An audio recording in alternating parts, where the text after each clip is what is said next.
고환율 고물가에 사람들이 지갑을 많이 닫는답니다. 2025년 미리 지갑을 닫는다고 얘기하는데, 조금 세부적으로 얘기하면 소득 하위 60%는 지갑을 닫고요, 소득 상위 40%는 지갑을 되려 연답니다. 이 계층에 따라서 좀 다른 모습을 보이고, 또 항목에 따라서 또 다른 모습을 보이나 봅니다. 뭐 그러지 않겠습니까?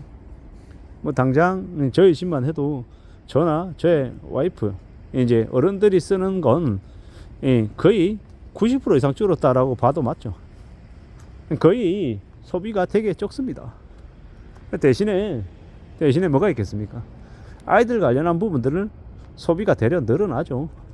이제 애들이 커가다 보니 학원 이제 하나 더 들면 근데 비용이 이제 폭증하는 거죠.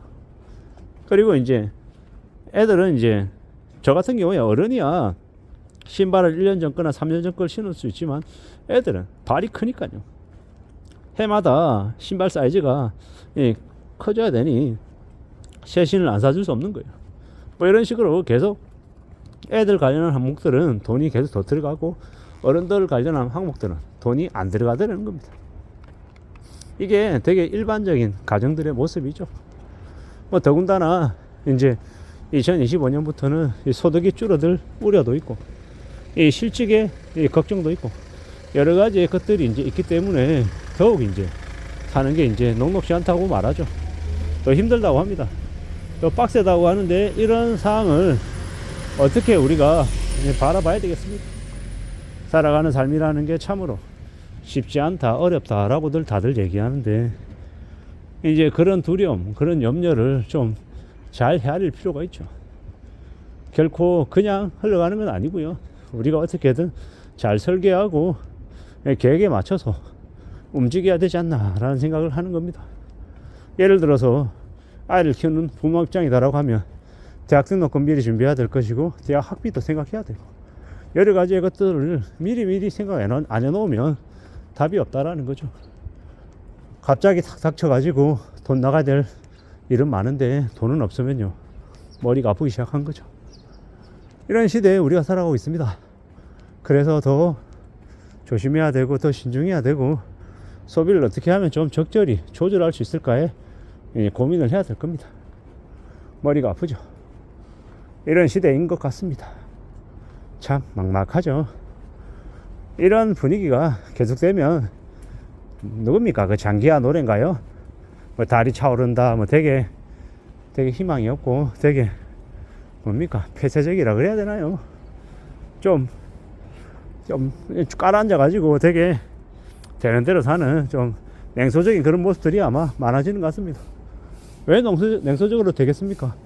기대할 바가 없으니까, 희망이 안 생기니까, 그저 그냥 흘러가는 대로 살아야 되는 건가? 뭐 이런 생각들을 더 하게 되는 것 같습니다.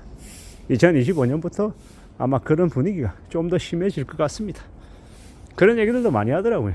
사람들이 실직하고 실업자 되고 그러면 주로 가는 곳이 극장, 스크린 앞, 그리고 스크린 경마장, 둘레길, 강원랜드 카지노 하러 가고 땡기러 가고, 뭐 그런 식으로 뭐 움직인다고 하더라고요. 아니면 뭐 독서실, 도서관 같은데 왕창 모여 있겠죠.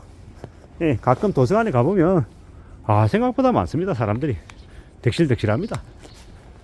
그런 거 보면 참 일자리를 잃고 난 다음 어딘가 갈 곳이 없어서 방황하는 사람들이 참 많구나라는 생각도 들고요. 앞으로 우리가 살아가는 이제 시대에 실업자 늘어나고 소비 줄어들고 되게 이제 빡빡해지면, 그럼 이제 여러 가지 모습들을 이제 사람들이 할 것 같다라는 겁니다. 결국은 살면서 스스로의 삶의 무게, 삶의 이 모습을 잘 지켜나가기 위해서 좀 더 조심하며 지내는 거 말고는 답이 없나 봅니다. 뭐 아끼고 사는 거 스스로, 그거 말고는 길이 없나 봅니다. 좀 더 정신 차리고 살아가고 좀 더 조심조심 지내야 되겠다라는 생각을 더 하게 되네요. 그래야 될 것 같습니다. 잘 생각하고 잘 따져보고, 험한 시대를 살아가고 있어서 막막해서 걱정이 더 많이 되는데 어떻게 하겠습니까? 어떻게 지낼 수 있겠습니까? 조금 더 마음고개 먹고 좀 더 분발하고 좀 더 애쓰며 살아가야겠다라고 자꾸 생각하게 되네요. 왜 이렇게 사는 게 안 쉬울까요? 뭐 저만 그런 거 아니고 저보다 훨씬 더 힘들고 어렵게 사는 사람들 많을 텐데 참 누군가는 저를 보고 배부른 소리 한다라고 얘기할 수도 있는데 좀 염려가 되는 게 사실입니다. 2025년은 제발 좀 24년보다는 좀 상황이 좀 좋아지고 좀 덜 힘들었으면 좋겠다, 좀 괜찮아지면 좋겠다라고 이야기는 하고 있습니다만은 녹록지 않죠. 수월하지 않습니다. 좀 더 우려스럽고 좀 더 겁난다라는 이야기도 많이 하게 되네요. 잘 살아야 될 텐데, 별일 없어야 될 텐데, 좀 괜찮아져야 될 텐데 라는 이야기만 계속 되뇌일 뿐입니다. 2024년 이제 며칠 남지 않았고 25년에 또 우리는 또 새로운 시작을 해야 되는데 어떻게 되려나, 좀 더 나아질 수 있을까, 희망이라고 하는 걸 예견할 수 있는 걸까 라는 생각을 해봅니다. 뭐 그러면 그럴수록 일상생활에서 좀 더 내가 할 수 있는 걸 찾아봐야겠다, 그리고 주어진 현실을 좀 감사하며 지내야겠다라는 생각을 해봅니다.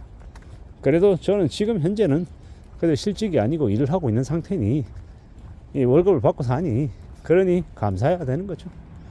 그렇게 지내면서 또 앞으로의 삶을 또 구상하는 거고요. 또 모색해야 되고 부지런히 움직여야죠.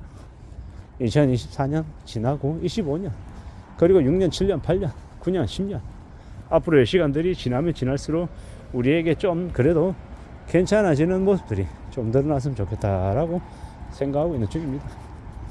두고 봐야죠. 지켜봐야죠. 기다려봐야 되는 것 같습니다. 좀 더 마음먹고 기다리고 하다 보면 그러면 나아지는 때가 오지 않을까라고 생각하는 거죠. 2024년이 참 저에게는 쉽지 않았습니다. 온갖 우여곡절들이 뻥뻥 터져서 많이 놀라기도 했었죠. 그리고 2025년 24년보다 좀 나아지기를 바라는데 결코 녹록지 않은 것 같습니다. 이 녹록지 않은 이 시기를 어떻게 견디고 어떻게 또 헤쳐나갈지는 또 개개인마다 무게감이 다를 것 같은데, 저는 또 저의 입장에서 제가 할 수 있는 바를 부지런히 하면서 앞으로 또 나가야 되지 않겠나라고 생각합니다. 힘겨운 시간들, 쉽지 않은 상황들이 많은 것 같습니다. 정신 차리고 마음 굳게 먹고 애쓰고 또 애써야 될 것 같습니다. 이 소득이 줄어든다, 실직에 우려가 있다, 그런 생각이 들면 들수록 그럼에도 불구하고 내가 뭘 해야 될지에 대해서 고민해야 될 것 같습니다. 애들 학원 보내고 애들 밥 먹이고 키우는 거 안 할 수 없는 거고, 내가 하는 나의 이제 생활 중에 좀 조절할 것들이 뭐가 있는지 생각하고, 당연히 단순히 돈을 아낀다라는 것뿐만 아니라 나의 시간도 좀 아끼고 절약해서 나의 재능을 키우고 나의 퇴직 후의 삶도 강구하는 게 필요하겠다라는 생각을 해봅니다. 이상입니다.